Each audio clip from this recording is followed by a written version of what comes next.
Welcome to Musically Meditated. That little intro right there is a song by the one and only Deftones. The song is Battle Axe, and this is another happy birthday episode for the Deftones album entitled Deftones, so people call it self-titled, but it was released May 20th of 2003. So how old does that make it, Sreten? You're good with math. 2003, 2018, 15 years old. 15. So yeah, it's a little bit more prolific of number there. Thank you. Thank you for the good math. I got nervous. Right. Minerva was the very first single off of this album that blew up, and they recorded it in a desert, and there's all kinds of cool footage online about how awful of an experience that was.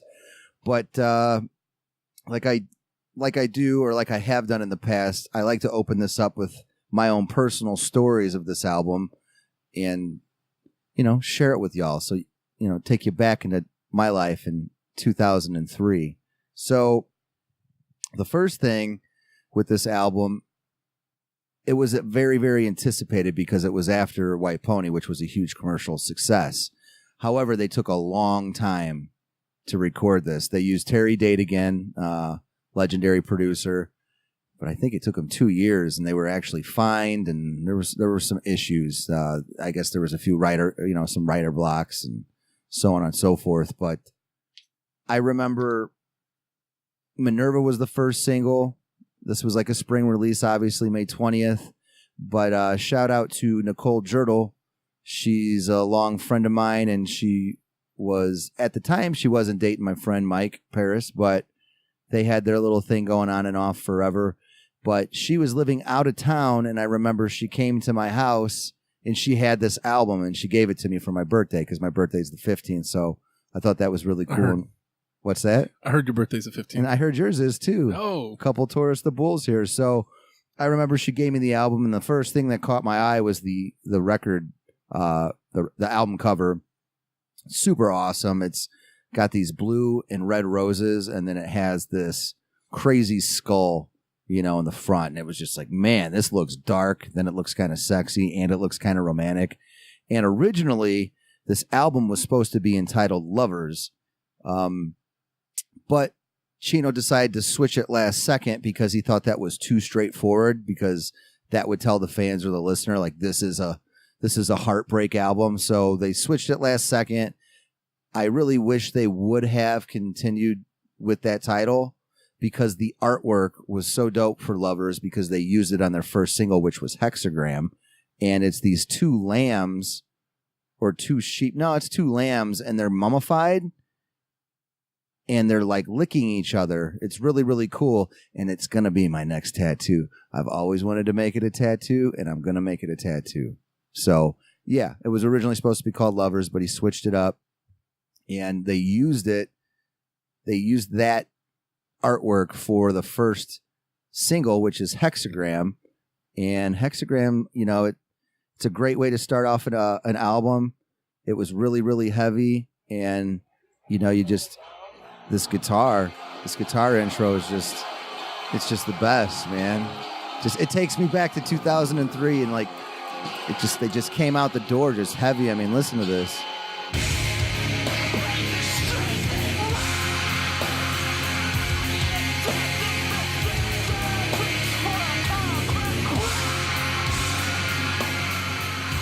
So, that was a different way to start off an album, especially after White Pony. So a lot of people said they took a step back. I had a lot of friends at the time that were all death metal heads. And, I was the dude that still liked, this kind of metal, and I'd always catch some slack. But I had some friends, when they heard this Deftones record and how heavy it was and how aggressive it was and just dark and thick, they jumped on board, and that's going to go into one of my concert stories about this. But yeah, it was a really hyped up thing at the time, because White Pony was so successful, and they took a long time to drop this. So once they did, I was on. So I remember putting that CD in for the first time, got to look at the album cover and so on, and I was just really, really pumped. So it came out on the 20th, and I don't know if that was Mother's Day at the time, but Justin Wallace was here recently, and we did a Diamond Eyes happy birthday special, and I think we mentioned it a little bit, but they had a very, very small record release tour for this album, and it was called the Gorilla Tour. Very small, like maybe 10, 15 places that they went, around the U.S., and they had a show at the Metro, and this is before, StubHub and all that shit. So you had to wait in line or you'd have to buy them from a ticket broker. So Wallace stayed the night in downtown Chicago. I mean, not downtown, but on the north side on a park bench to get us tickets. And he did. And he got himself one, his girlfriend at the time, and then me and my friend Mike Paris, rest in power. And it was the best live musical performance that I've ever witnessed in my entire life. To this day. To this day. I've been to countless shows. I'm obviously a Deftones fanboy, but the energy that they captured and the fact that it was at the Metro is super tiny. I'll never forget it. It was just amazing. And we got there early enough. So I remember Wallace went on the floor because he's a little cray-cray. And then my friend Mike and I'm like, dude, we're going up top and we're getting right in the middle. So he's like, all right, let's do it. So I just wanted to see it all from up top and just take it in because it was super packed, man, super packed. So we muscled our way there. I think we pissed off a few people, but hey, we had broad shoulders back then and big biceps. So move it or lose it. So we got beat it, punk. So we got there in the middle and we watched the Deftones play. I could have swore it's probably an hour and 45 minutes, 2 hour long set. I think they played 23 to 25 songs and they played for so long you get fined. The longer you go on, and they turned all the lights on at the very end, like for their last two songs. And that just had a huge impression on me. I've never seen anything like that before because shows are always dark. Right. But when they turned them on, it was like, holy shit. It was like watching the Deftones in a small gymnasium and just watching everyone just lose their shit. Wallace on the floor, at the time, this is before Facebook and all that jazz, you would have to go to deftonesworld.com and they would post pictures and they would post set lists and all this cool stuff. Wallace was in the picture, throwing up the pitchforks in the middle of the floor, in the heat of the moment in the nasty, thick shit. And I remember we printed him out and hung it on his fridge. And it was just this badge of honor, this show. Now, the Deftones performance for this show was really intense. You could tell that they just got done doing 2 different full national American tours for White Pony, and they did 2 full European tours. And if you read anything about this era of the Deftones, they were burnt out. And Chino on stage that night was shit-faced. He was sloppy drunk. However, he was on. It was his best performance I've ever seen. I've seen the Deftones 27 times live now, somewhere around there, 25, 27. And he was all over the stage and he was sloppy, like I said, but man, he was just drenched in water, looked like he jumped in a pool and he was on drugs and he was drinking or something, but man, did he hit. And Abe's drumming was amazing. I remember Chi, the bass player, rest in power. His backup vocals were great. His bass lines were thick. And then Steph Dog was just laying low in the cut, high as usual. So that was a great concert experience. The best. So, for this album to be 15 years old, it's great. Now let's fast forward. This was May. Let's move into November. All right. And Nick Gloom and I have talked about this. That was at the Aragon. By this time, they had all put on about 25 to 30 pounds. The Deftones, that is. They played it was that Thursday and Thrice show. I know Vince from Pricks on Flicks was at the show. A lot of people were at this show. And it was the worst performance I've ever seen the Deftones play. So you talk about total climactic, awesome, and then you go to this. And we took 3 carloads of my friends. Wallace wasn't at this one, I don't think. But just a shout out to some of my friends real quick. Rocco, Kenny Williams, Dave Schaefer, rest in power. Anthony Burton, Ricky Potney, rest in power. There was a ton of us. There was a ton. We had 3 carloads. I can't remember the others right now. But we all went up there. And like I said, they were just overweight. They were extremely exhausted. My best memory of that show, I was like, okay, I could tell they're a little sloppy, but I made sure to get to the front of the stage. And, Chino does a lot of crowd interaction. He stage dives, and then he'll get below the monitors, like on the guardrail, and to just, put his body in there. And I was right there for that and grabbed his hand a couple times. And like, I got really excited, and like, I could tell he was trying to like, all right, dude, let go. And then finally he did, and he like pulled away, and he looked at me, and he gave me like kind of a shitty look. And then I remember he like wiped his hands like really, really hard on his jeans, like, and just looked at me like, dude, you need to settle down.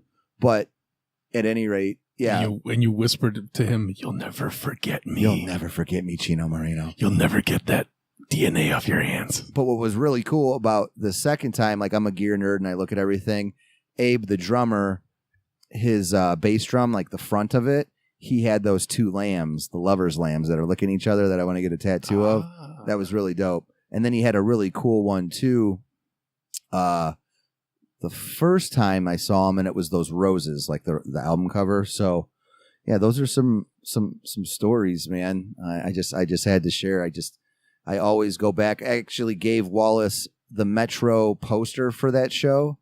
It was like May 20th, 2003. I bought it for myself, and then I don't know, it must have been like a drunken decision, but one night he was at my house and I gave it to him like, "Hey man, thanks for staying that night on the bench." And he's like, "Yeah, right on." I'm like, "Here you go. Here's the promo poster." He's like, "Awesome." Well, I totally forgot because I sold my house, like 6 months ago, and I'm going through all my posters that I haven't framed yet. I'm like, where the hell's that Deftones one? So after we did the Diamond Eyes episode, I'm like, "Yeah, I can't find it." He's like, "You gave it to me, dude." I'm like, can I get that back? He's like, no, you're not getting shit back. So yeah, man, I love this album. You better hang it on the wall or something. You better get it framed. Yeah. That thing's rare. Super rare. Super rare. So like I said, this album, the first single was Minerva. For those of you that don't remember Minerva, I think it went a little something like this.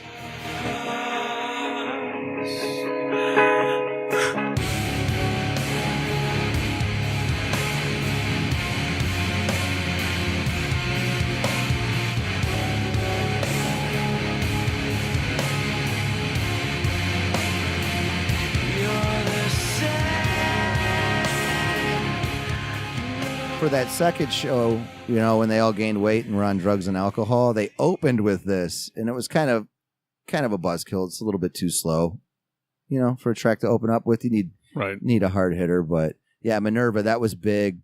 I know it did well in the record sales and stuff, and a lot of people refer to this album as Minerva just because it's a self-titled. But yeah, that was the major track. Digging deep into this album, what was going on in their life, Deftones called this their dark days because they were really, really burnt out after that, White Pony thing, and they blew up commercially, and they had a lot of pressure with the record label saying, "Hey, we want more hits like Change, this and that," and they're like, "Hey, we're going to do what we want to do. We're going to take a step back," and they made this really heavy, dark, and aggressive music, and you could tell the lyrical content. I think this is when Chino was starting to have some major issues with drugs and alcohol, and especially with his ex-wife. I think they were splitting up or they were separated, and you could tell with the theme of this album from the record label or the record cover to just the lyrical content that he was going through a lot of hard times. So I remember they stayed away from performing some of these songs later on because I think it brought up some bad emotions. But at any rate, it all worked out, because sometimes, well, all the time, your dark times brings out your best artistic creativity. Think about Nick Gloom as an example. A lot of his stuff is darker, right? A little bit, I don't know, depressing and macabre and sad, but that's a way for him to release those feelings. And I know too, like whenever I have composed music, I write my best stuff if I'm writing poetry or whatever, or write my best riffs. Like I get that negative energy out, and it's usually when I'm down and out. How about you, Sret? What do you do when you're down and out? I read Psalms out of the Bible. Right on. I go for walks. Long walks on the beach. Caught me off guard. Did I? Come on, man. Come on. No, last week we were talking about Pig Destroyer, and what we talked about was the lyrics that they use, and some of the lyrics that are crazy, but every interview that I read of them, they're actually pretty solid family men. So they're normal guys when they're not talking about the nutty shit that they put into their lyrics. And that's another example of how whether it's true that they have that amount of darkness in them or not, doesn't matter. They get it out on stage, they get it out in their music, and they get it out in their lyrics. And I think it's cool. I've been known. I have I've only ever bought 2 guitars, and my first guitar, I still love it. It's just a shitty little guitar, but one night, the only night I was ever able to properly play it, I was in a very, very dark place. Found myself inebriated and sitting in my bathtub at home in an empty house, and I just wailed on it. First I started playing it, and then I started like screaming, like trying to sing, and then I punched the shit out of that thing. Still plays. There's a lot of dead frets now, but now I'm even more attached to that guitar. We have a little history. I let out some of that darkness. Hey, sometimes you gotta let it out. You gotta let it out. At this time too. Damn, I didn't know you're that savage. Sreten the Savage. So just the one time. Just that one time. Deftones too at this time or Chino especially was talking a lot of shit, like in Revolver magazine, and I think it was the Summer Sanitarium tour, and they were with like Korn, Limp Bizkit, and Metallica, and like Chino had this article, and like Wallace gave it to me too. Like he's just making this silly face on the cover, and like he's like, "We're the best band on Summer Sanitarium," So like he just came out really confident. He was taking jabs and shit at Korn because they were always under that same Korn nu metal umbrella, and they got away with it from White Pony. But then people were still saying that shit, and Chino was like, "No, Korn sucks." And like he was friends with Fred Durst at one time, but then he just started basically calling Fred out for being a douchebag. And then he even said, "Oh, and Linkin Park was on this tour too." And he even said, "Yeah, he's like, Linkin Park's all right." He's like, "But if they rip off another one of our songs, he's like, I'm gonna kick their ass." Like being kind of serious, kind of passive aggressive. And then he even said, "We sound better than Metallica live." So.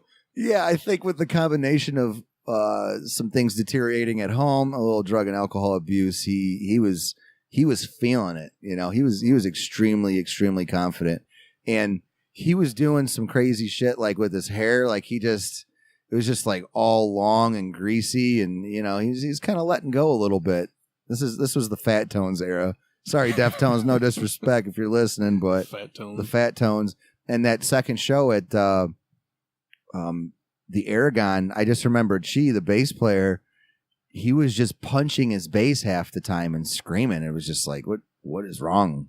What is wrong with these dudes? But here's some statistical stuff for the commercial performance. This album sold 167 copies in the first week in America. It debuted at number 2 on the Billboard, and then it was their highest charting album to date. Wow, didn't know that. It went over to sell over 500,000 copies in the U.S., giving it a gold status. So that's impressive. Commercially, the Fat Tones era wasn't so bad. I guess not. I just think the whole hype after White Pony was just like everybody wanted to see what they were going to put out. The downfall of this album, it took them a long time to put out, and it seemed a little rushed towards the end. Like, I love it. I revisit it. I've been revisiting this album the most out of any Deftones album, like, this year. There's something about the guitar tone. I love it. And like the bass and just the whole sound of the album, it's just very thick and it's very heavy. Very heavy. So I've been revisiting it a lot. The classic Deftones song is Battle Axe on this. They did a legendary performance on Carson Daly. Remember when he had his own show? But yeah, here's a little sample of that.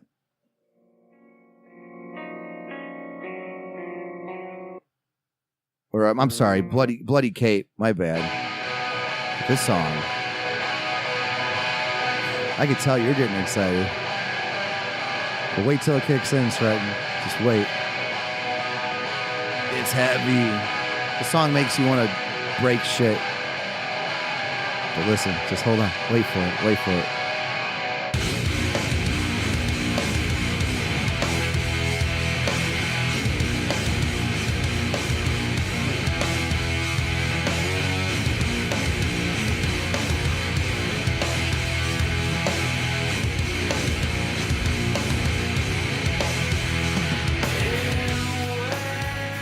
But yeah. I mean, that. I have a question for you. Yeah.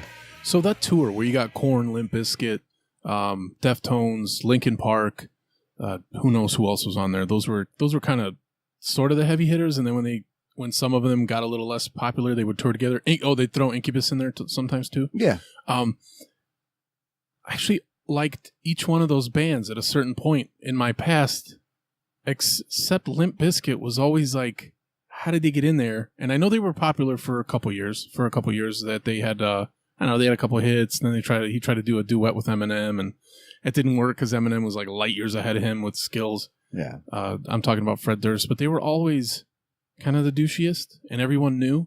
What was your opinion? Because I actually loved Korn, and I still like. Occasionally, I'll go back to Korn, and I'm a huge Linkin Park fan.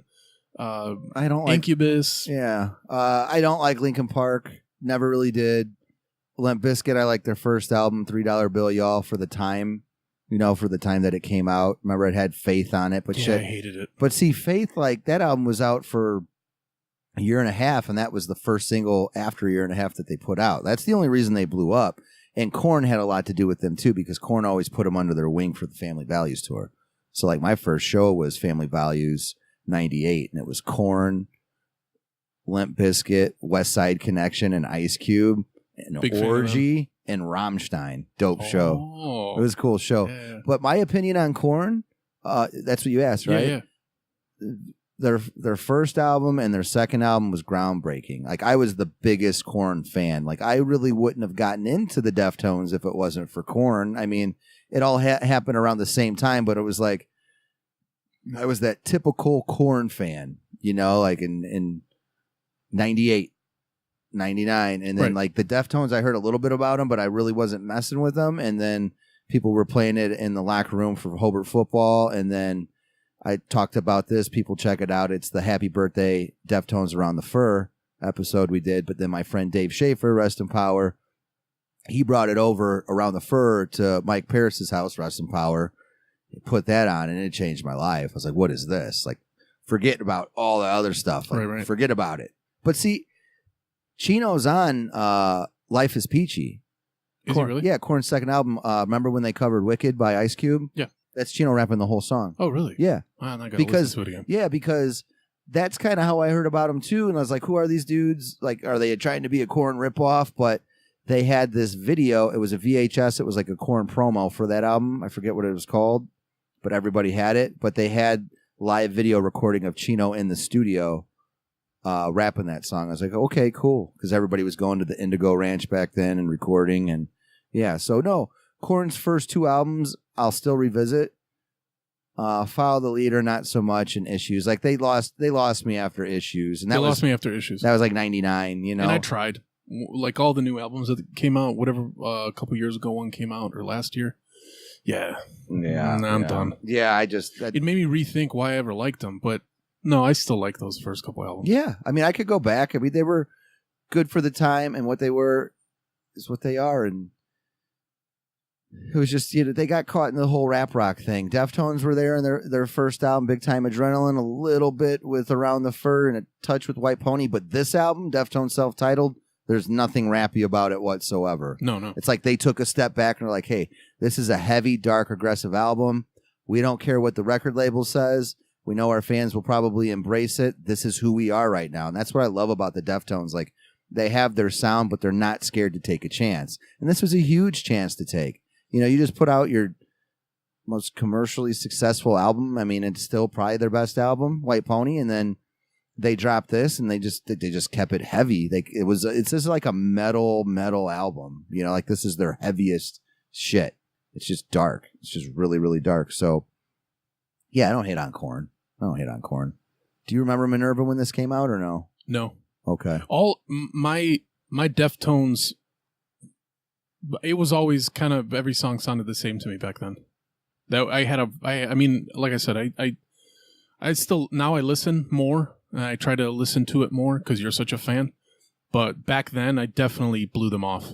I just thought they sounded like, each individual part sounded like something else to me. And as a whole, I was like, it's not for me. Bite your tongue over there. I know, but that was me.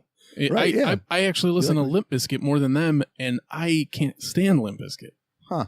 And when the first Limp Bizkit album came out, and I hate to give them this much time, when the first album came out... See, Chino, if he's listening to this, he's going to be pissed. Like, here we go. And it was a cover of... about Korn and Limp Bizkit. Well, it's a cover of Faith, and I was like, who cares? And then the second album came out, and there were a couple, like, he did that song with Method Man I really like, Fred Durst did. Yeah. But, like, the rest of it, I was like, all these other bands are better. Yeah. Like, way, way better. Not even a little bit better. And they were all cool in the beginning. I remember, like, the MTV Music Awards, like, Will the Real Slim Shady Still Stand Up? Like that. What was that? 99, 2000? Something like that, yeah. I remember Fred Durst was wearing a White Pony t-shirt on the VMAs, you know? Like, so all these dudes had each other's back, but the Deftones really wanted to prove that they weren't nu metal and they wanted to go their own direction, and they did with White Pony. And then the self-titled album comes out three years later, and they take a step back and just put out some really dark, aggressive music, and kudos. What I'm also finding out through the influence of Musically Meditated is how hard it is when a band tries to change their sound or add a new sound or mix in their same sound, and you know what I mean? Like experiment a little bit. And if there isn't a genre that is coded for what you're doing, it's really, really difficult. So like right now, you've introduced me to the term like doom metal. You know, in the last week or two, I've been listening to doom metal, and it's categorized by, if you would have told me beforehand, I would have been like super duper crazy fast, people screaming, but that's not the case at all. It's like painfully slow, super heavy, real like you like it. I really like it. Okay, I actually good. really, really like it. Like I think it might open my brain up to a whole new thing of music. But now when you listen to like these songs that you're playing on this album with the Deftones, there are elements of that like heaviness, which is really cool. But how do you label that when they put that out in that world of, you know, sound, not them, but you know, every band back then that was getting popular was like the soundtrack to the new the new Crow sequel, or you know, I don't know, a new Interview with a Vampire movie, right? Queen of the Damned soundtrack or some shit. You know what I mean? Right. Yeah. So how do you label? Yeah, Deftones are a really hard one to label. You know, they've thrown in a lot of different elements of all different kinds of genres. But at the end of the day, here's a term that people have been using a lot when it comes to the Deftones: the Radiohead of heavy metal. Oh, really? Yeah. All right. I could see it. But I don't think they like it. And I don't think a lot of, you know, like their hardcore fans like it. But Radiohead's a good thing to be compared to. They're great. I see it as a way for somebody to say, you check out Deftones. They're like the Radiohead's heavy metal. Well, they're just hard to label. Yeah, like they are. They actually experiment. They're musicians. They try to put new sound in, and whatever they like, they put it on the album. Yeah, for sure. Another thing, too, just some quick statistics. This album went gold in Canada, it went silver in the UK, and it went gold in the US. We mentioned that before. So those are good numbers, man. Really, really good numbers. I'm just pumped to talk about this. I'm glad I got to share that story, too, with that concert. I can't get over it. But what I'm going to do now is a little track breakdown. Track by track. We'll start with Hexagram. We did it a little bit here, you know, so here we go. Get into a couple parts.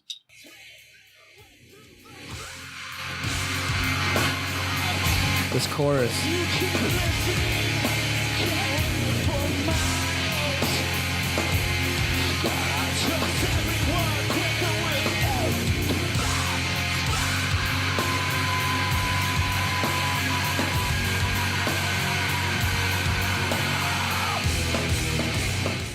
This song, too, it's called Hexagram, but it's a song almost for the fans. Like the chorus is worship, play. So he's giving a shout out to the fans like, hey, thanks a lot. You know, like worship us, let us play, worship, play. Now, when they do this live, I think he has a hard time because he was able to do it in the studio, like overdubbing and stuff. So sometimes it sounds a little wacky. But what's cool is I noticed they just played a show in Peru, and they threw this out because not a lot do they play this shit live from Self-Titled. They didn't. The last time I saw him, they didn't. My buddy Neil, this is like his favorite album. I'm like, yeah, man, that was great. He's like, didn't play nothing from Self-Titled, dude. I'm like, oh, all right. Here's Needles and Pens. This song's really cool. People don't know this, but Steph, the guitarist, is using a 5-string bass. And I've seen him play this song. It's the intro. It sounds like a guitar, but it's a heavily distorted bass. But I got to see him play this live at the Riviera. It was during the Saturday Night Wrist Tour, and he blew the fucking speakers on the whole left side. So the rest of the show sounded kind of shitty, but you hear that? That's Steph on the bass.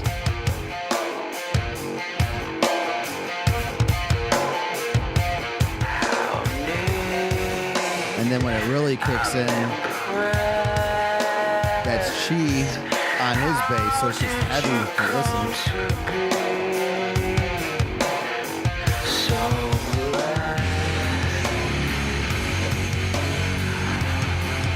Like Abe's snare in this album is just tight to hear it.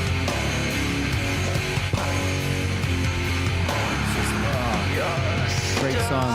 They opened up with this song with this had to have been 2015 when they toured with Incubus, and they opened with it. And I remember I was with Neil Cug. You remember Cug? He's been on Juice Pro Wrestling.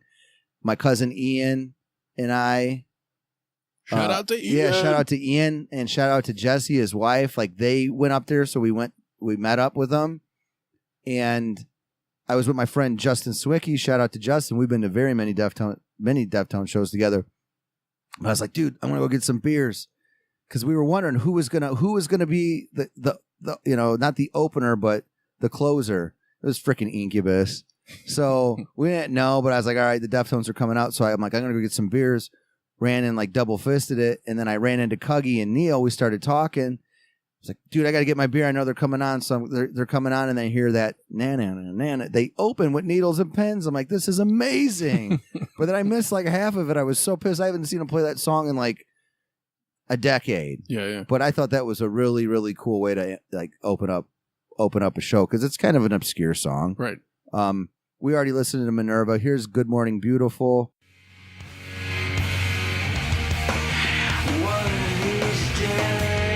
Love this song.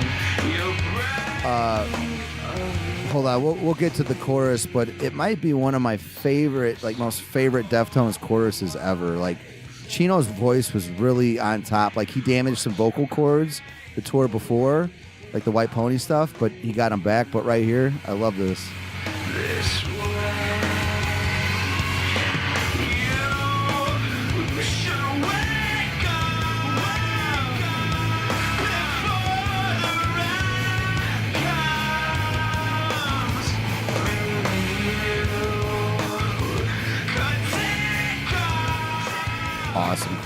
Awesome chorus. But cool song titles too, ain't it? Good Morning Beautiful. You know what? Here's a cool fact about Good Morning Beautiful. Belching Beaver in California, they're brewery, craft beer brewery in Cali, all right? They are releasing different Deftones beers, and like Chino helped them pick out the first one. I think it was Swerve City. They've done, like he's a hoppy guy. So they're trying to do like seasonal stuff. Well, they just came out with one, Good Morning Beautiful, and it's like their brown ale. And it's cool because Belching Beaver has like a beaver as their like, logo. But on the can or on the bottle, they made it look like the skull for this record. Like the record cover, the album cover. And then they put the roses behind it, just like the album cover. And then they put Good Morning Beautiful. I called like my 2 plugs out in San Diego. I'm like, give me that bottle. I want that. Crickets. I heard nothing. I'll hook you up. Will you? I know a guy. I don't know if it's out anymore. San Diego? Yeah, because it's seasonal. We'll see. But then they just came out with another one, Digital Bath. Like they're doing some cool shit. I got a guy that could send us a bottle every time. Really? Yeah, he goes back and forth from San Diego all the time. Well, let's do this. All right. Next track is Death Blow. This song is this song hits my heart, man. There's just something, I don't know, just very lonely and depressing about it. Like this intro with the guitar is cool, but then like Chino's vocals too, it's just dope, man. Soon as you came in, all the beasts went away. They noticed that you're warm. Wait till you leave, then come back for more. The road's You could hear a lot. This is like a good way of putting it too. With Chino's vocals, I hear a lot of Robert Smith. You know, a lot of Cure, don't you? Yeah. A lot of Cure influence, man. You know, and this Death Blow, this is like, you could tell it's another song maybe about his ex-wife. I mean, as soon as you came in, all the beasts went away, you know?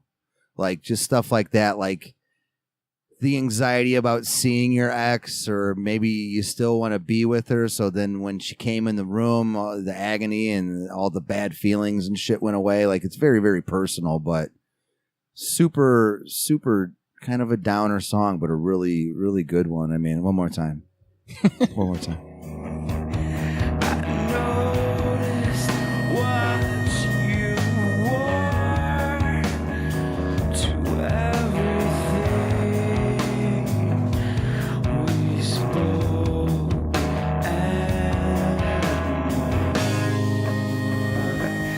the roads Oh yeah. Oh yeah.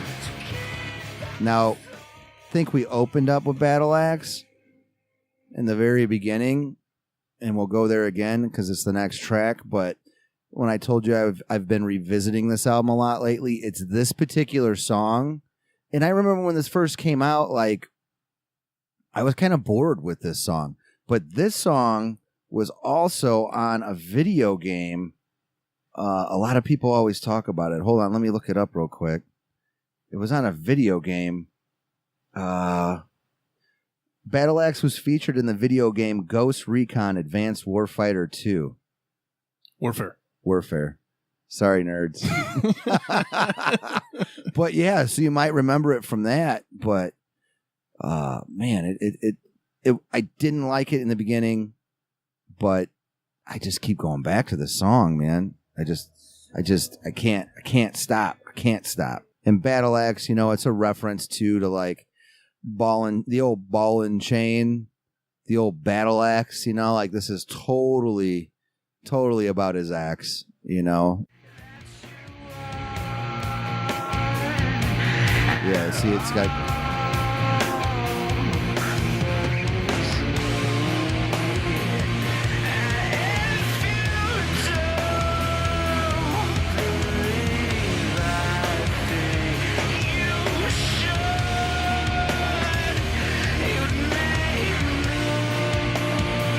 But when you listen to this album, like on a really good sound system, or like I've been listening to it on my PA, it just sounds so good. The production on this is just like the perfect balance between the highs and lows. But listen to this right here. The guitar and the bass and the drums.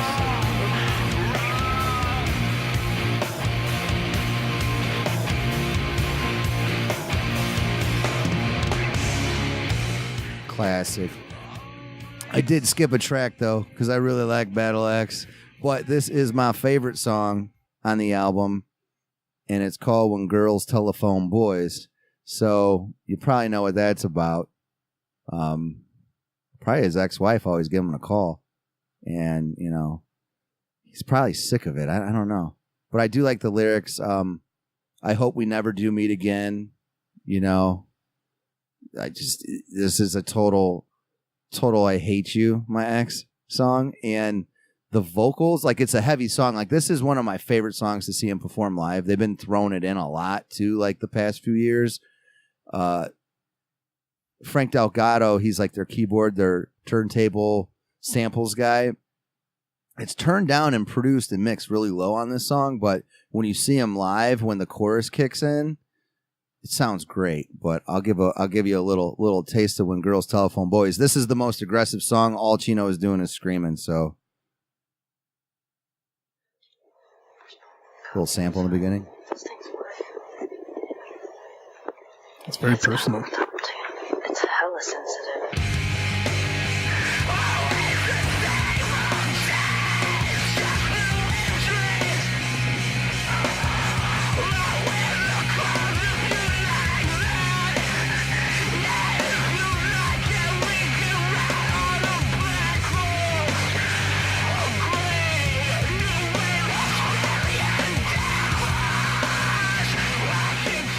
I can talk to you or call you when I get back. You know, this is like, but when I get back, I might call. But right here, when it kicks in, Sreten.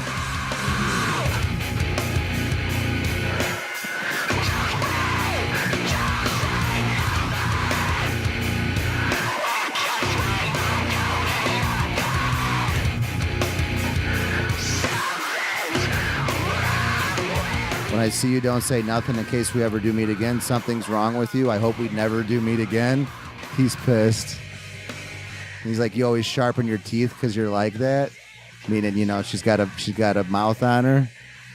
Yeah. Yeah. Oh, Chino. Oh, Chino. You know, some women will drive you crazy like that, though. Now, we'll go to Lucky You. Deftones were doing this for a minute. Do their little glitch pop, their little dream pop. Has the little beats. Little Team Sleep. This is when the Team Sleep shit was cool too, but the song's called Lucky You. Good stuff.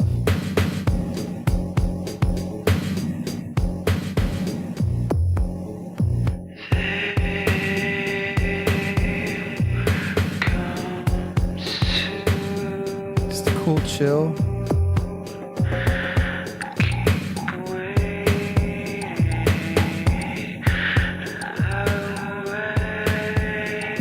Looking back to, I hear a lot of Duran Duran, a lot of Depeche Mode influence, Morrissey all day, you know, Robert Smith. But yeah, it's a good chorus.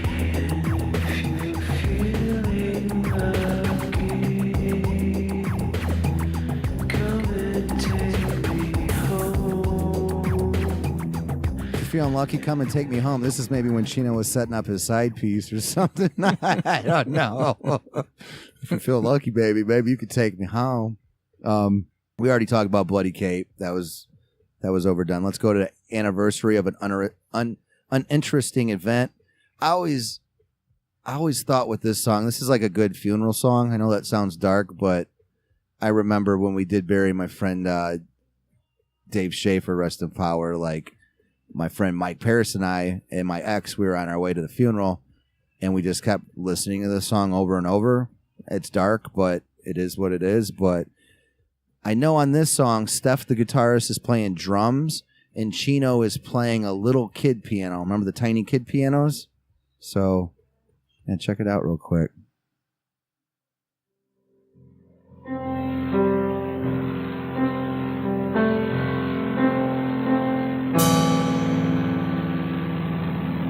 This is like, you know, definitely Deftones taking a chance and just doing some cool shit, you know?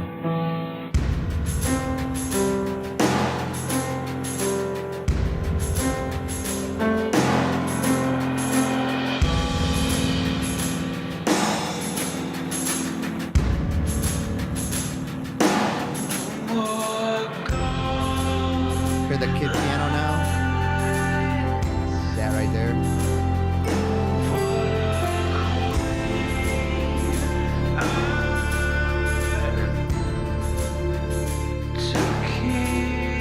But yeah, just very somber. This song's really sad. It is sad. That's why we were listening to it at my friend's funeral. I mean, it's super sad. It's a great track, though.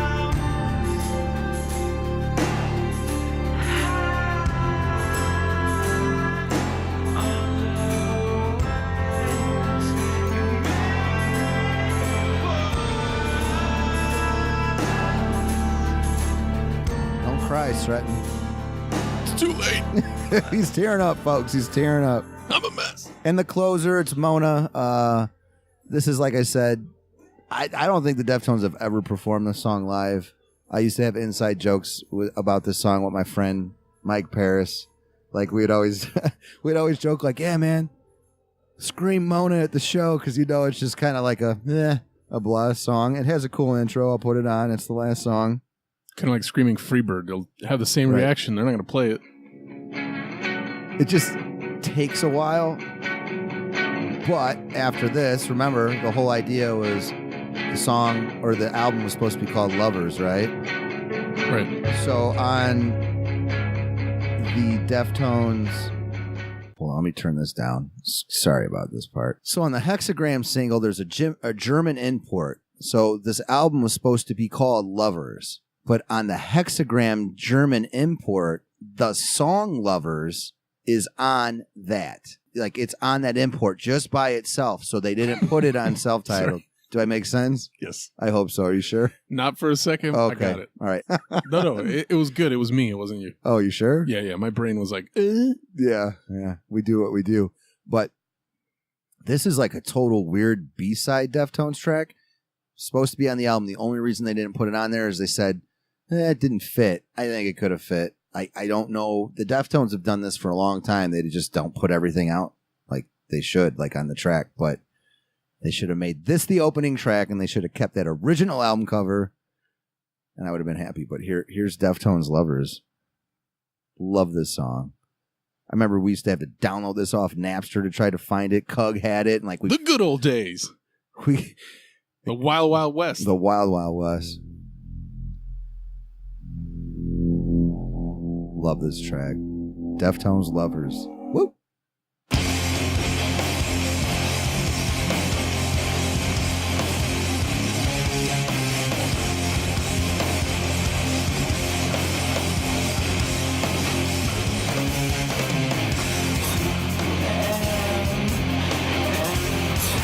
Those drums, though.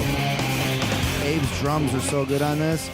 And I love the dynamics of this track, but I love Chino's vocals just soar on this. And there's a really cool fan-made video for this. The guy's going through a bad breakup. This is a bad breakup album, so everybody check that out. But right here, I love this.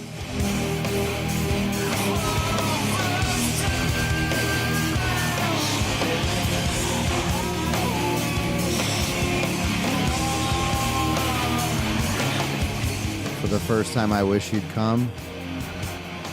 Why are you looking at me like that? I'd wish you'd come. I'm just waiting for you to explain. Well, you wish you'd come back into his life. Yeah. Not for him. I got it. All right. So, yeah, I just wanted to say happy birthday to Deftones. Deftones, self-titled album. I had to get this off my chest. It's definitely one that maybe a little bit forgotten about, So, thanks, Sreten. Let's do our pitch where people can find us. Thanks, Joe. Where can they find us? Where can they find the Green Door Network? Green Door Network, greendoornetwork.com. Green Door Network Books, Green Door Books and Studio. I'm the worst at pitching. If you hear this, check out the Green Door Facebook page, join the book club, be a part of any kind of events that we're going to have starting in July and August. We're going to be packed with events. As far as the podcasts go, Pricks on Flicks has his own iTunes page now, just like Musically Meditated. So does Juice Pro Wrestling. So look up Juice Pro Wrestling on iTunes and all Google Play apps. Same thing with Pricks on Flicks. Same thing with Musically Meditated. Yeah. So look for Musically Meditated on iTunes, iHeartRadio, all podcast platforms. Yeah. And remember, get on the Facebook page, join the Facebook page. It's been, the discussion group's been great. Yeah. We're working on a subreddit also. Okay. Yeah. It's Musically Meditated Listeners group page on Facebook. Go there, plug your own personal music if you're an artist. Share new music, old music, whatever you love. Put it on there. We're getting a lot of people to interact. It's been a ton of fun. Yeah, we actually had a lot of people, a lot of different genres. A couple people playing some covers of their own, which is awesome. I was like, yes. That guy, that kid that was playing like Metallica covers. Yeah, I was like, good. Yeah, it was really More people are going to do that. It was I like really that. great. It was really cool. So get on there. And then another thing too, add people. Shout out to Mike Barth. He did that to add people to the Yeah, group. he did. Thanks, Mike. Yeah, thanks, Mike. And it's grown, and we got like over 400 people on there right now. And also share the Musically Meditated Facebook page, because I hate Facebook, but it's an important tool, you know. And then obviously Instagram. Give us your Instagram love. Yeah. We see you. Shout out to Oscar in Houston. He's spreading the love too. Oh, Spreading the word thanks, on the show. Oscar. Yeah. Huge fan of the show. First person I talked to late drunken night sends me a text. I'm getting a Musically Meditated tattoo, bro. Nuh-uh. I was like, pump the brakes. Go ahead. Go ahead. We'll Loves the show. We'll post it. But yeah, t-shirts are on the way. Taking care of that. And then all proceeds from that will be going to the Gary Humane Society. So remember that and share that. Joe know. the Softie. Yeah, not the softie, but you know, like when we had Tom That was a Lounges good on, cause. Yeah, it's for a great cause. Now after that, we want your money. We want all your money. But the t-shirts are going to be really dope. It's going. They're going to be on the super thin American Apparel setup. I've heard them referred to as Buttersoft. Buttersoft britches, baby. But yeah, make sure you purchase one, and to anyone and everyone that's been on the show, you're going to get one. So we know who the original supporters are. Shit, that means me. I don't give a shit about anybody Nah, else. not you. You and Michael got to pay. But You never got a Green Door shirt. This is how you're. I had to pay for the Green Doors Oh, shirt. really? Yeah, that's shiesty. But yeah, that's coming up. Stickers. What else? Koozies, and maybe, and just maybe, Headbands? headbands would be cool. A float. We're talking floats for the 4th of July parade. The Green Door Network float, Musically Ruh-roh. Meditated. I'm going to talk to people. That would be super cool. And then we'll do a live podcast, and we'll have strippers from Deja Vu on the stage with us. But yeah, everybody, make sure you please subscribe and share to Musically Meditated, Green Door Network as well. This is a happy thing, happy-go-lucky. I don't know, I just got a blank, but, you know, this is a great thing we got going. But we're going to close out to Deftones lovers here. And thank you, everybody. See you next week.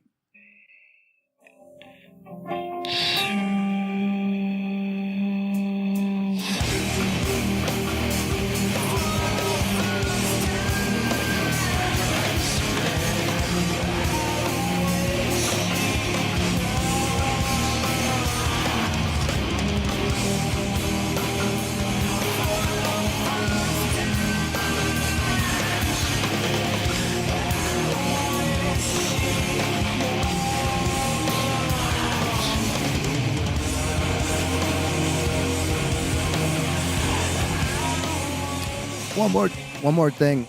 Rest in peace to Chi Chang, Deftones' original bass player. Everybody wear your seatbelts. Chi is missed. He's the first few bass lines I ever learned on bass. He was a huge part of this album, too, because a lot of his backup vocals were on there. So, yeah, wear your seatbelts. Watch how you're driving. Rest in peace, Chi. We miss you, dude.